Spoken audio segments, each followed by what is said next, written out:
Selon l'Administration nationale du patrimoine culturel, depuis le début des inondations mardi, plus d'une centaine de sites du patrimoine culturel répartis dans 11 régions chinoises ont été endommagés.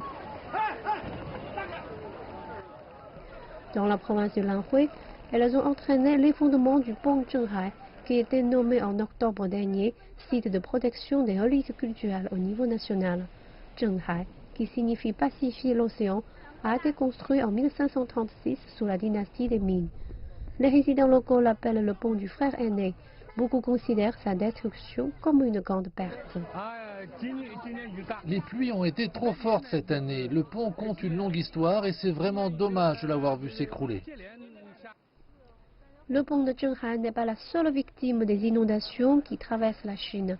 Les inondations ont ravagé des parties du pont Arc-en-Ciel, vieux de 800 ans, à Wuyuan, dans la province du Jiangxi, et elles ont aussi emporté une grande partie des tabliers du pont Lecheng, construit en 1543 dans la ville de Xuancheng, dans l'Anhui.